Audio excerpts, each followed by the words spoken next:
Do you have any resources you could point me to for producing ancient, well-used, but highly maintained gold jewelry props and models from plastic? Ancient, well-used, highly maintained gold jewelry props and models from plastic.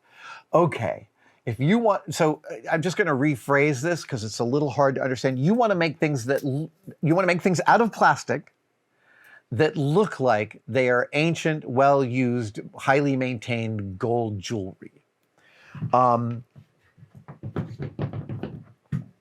There's a few ways to do this. There's a few things you can try.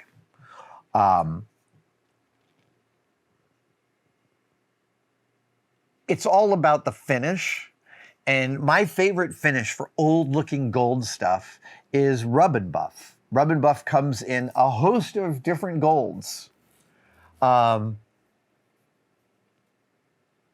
it is an excellent, it's a wax with a metal powder in it. So when you apply the wax, and you can apply it, you can put thinner on it, and you can even paint it on, let it dry, and then buff. And when you buff, you're pulling off the wax, but exposing the metal particles. So you get this really genuine shine out of it.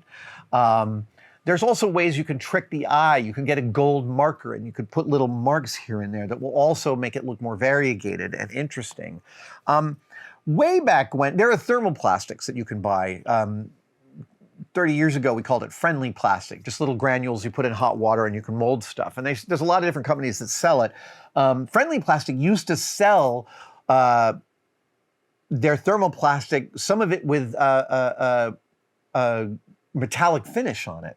I remember one year for Halloween in 1988, I was Perry, the villain from Frank Miller and Bill Sienkiewicz's graphic novel Elektra Assassin, maybe my favorite graphic novel. And Perry is this guy with a knife sticking out of his head and a gold tooth. And I took friendly plastic with a metallic finish on one side, and I cut this part that was very close to the size of my tooth, and then I was able to bend it and put it over my tooth and have a gold tooth. Gold leaf too, cheap imitation gold leaf from the art store. It looks fantastic. And the way you put it on is you use a glue called a size, S-I-Z-E, adhesive size. And right now, art stores have great kits for gold leafing with a size and a brush and a thing. That actually is probably your best bet for getting a really nice gold finish. And if you really wanted to invest, what you could do is you could do most of the jewelry you're doing with fake gold leaf and then spend the money and buy 3 or 4 sheets of real gold leaf. And don't cover the thing with your real gold leaf. Use it as accents on part of it. That real gold flavor will show through. I wouldn't use spray paint. Nail polish is also a phenomenal paint for prop making. It dries quickly.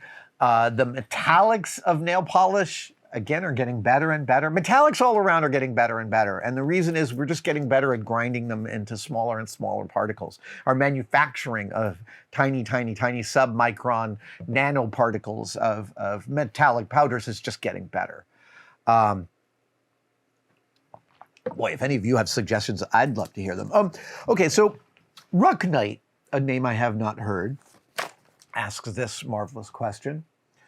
Does your spouse ever show excitement for or get involved in your projects, whether they're big and ambitious or just pet projects? Does she often ask you to make things you could otherwise just buy? Or does she ever get annoyed with the attention you give to said projects? I'm always eager to find ways to integrate personal projects that I can even build myself or add some sweat equity into around the house. But most of the time, even if I can do it better, my significant other never seems too interested and often says she'd rather just buy it. I am wondering what I could do to help her see the vision. Okay, you want her to see, you're saying you want to help her see the vision, but it is not a neutral vision. It's your vision. So let's take responsibility for that, Rucknight. But let's talk about this, because my spouse and I check in every day about work. We talk about work all the time, both of our employ. And there's definitely some disconnects between us because she's not an engineer. She has a marvelous brain, and we have learned that the way, when I'm talking about something that I'm asking her to visualize in her head, it is a great area of difficulty for us because we don't visualize stuff in the same exact way. And understanding that has been really helpful for us. I'll go on to say one of the people with whom my brain operated the most on parallel tracks was Jamie Heinemann. And when your brain runs on the same tracks as another maker, there's a real intimacy, and I mean that in every sense of the word, to that process that is really hard to replicate. And so you're talking about seeing the vision, and you're removing yourself from that process to a certain extent. And there's a creative thing going on here. You like the sweat equity of having contributed to the interior of your house. I'm curious if you've had that conversation with your partner. I'll tell you, like, I can call up an engineer friend of mine and I can describe something that I figured out on the workbench, and we can have a laugh about it and talk about the context of learning this thing on the workbench. But that's not a conversation that my wife would enjoy if I got home and I tried to explain some really esoteric bit of a machine that I'm working with. We have learned conversationally, like, that's not a conversation that's fun for her. It's just too many things to have to understand the context of it. And I really get that.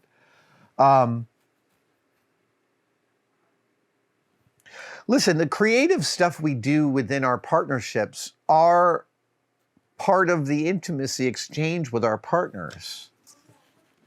And I don't believe that your partner has to understand your living or your creative output, but they do have to respect it. You don't have to understand your partner's creative output, but you do have to respect that something important is happening in that moment. And I think it's worth talking about with your partner of, like, I feel better in a house that I've contributed with sweat equity to its beauty and how efficiently it moves. That is a value to me. That's the conversation to have. It's totally reasonable for her to be annoyed by the attention you give to said projects. There's a level of obsession that we get to in our projects that lots of people don't want to hear about. That's totally understandable. But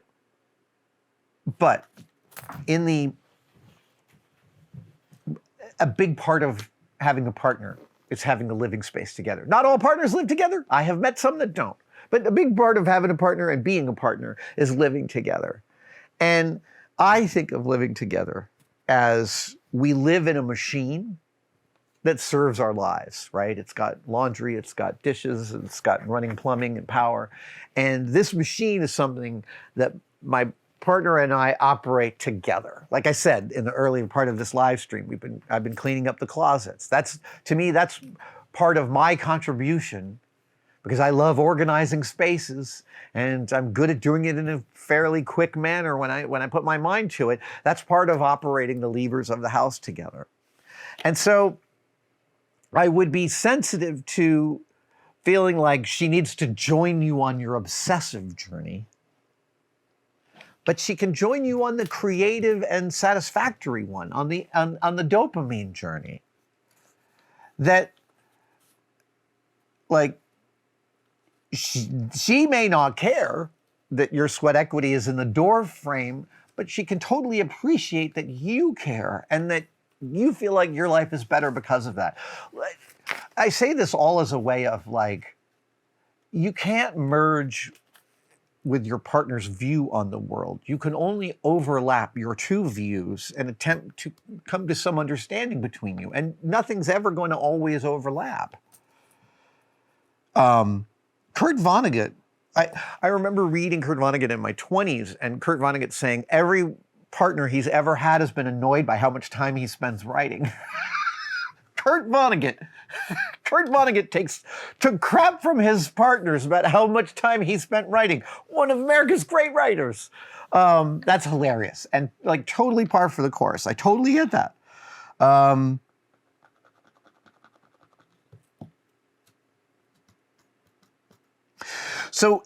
I guess the last thing I want to say, Rucknight, is you're saying my significant other never seems too interested.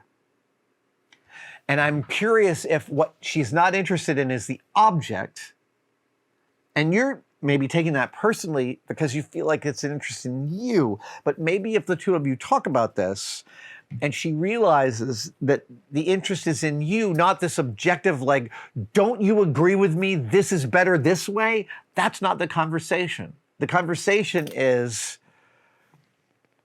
in operating the levers of our house together, I find this being this way makes me so much happier, makes me feel so much better about the house. That's if my partner said that, I'm like, excellent. All I want is for you to be happier about how things are going. Like that's what we're here to do.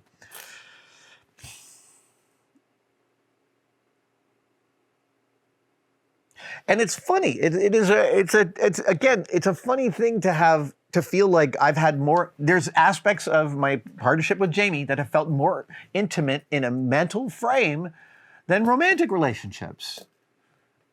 That's really true. That'll happen in the workplace, in the collaboration space, without a doubt.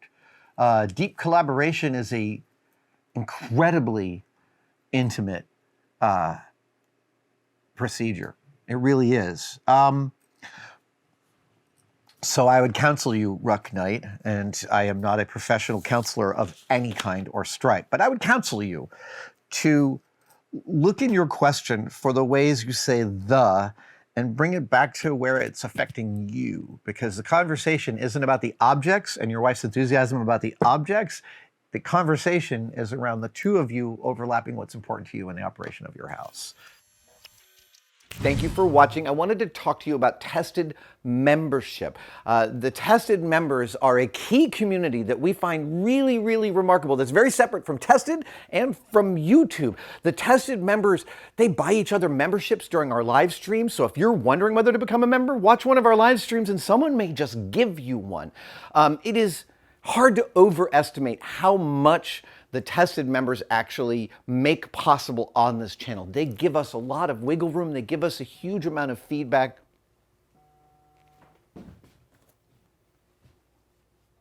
That's a member right now. Thank you so much for enjoying your membership. Description for everything you need to know. And for all the members out there, thank you, thank you, thank you.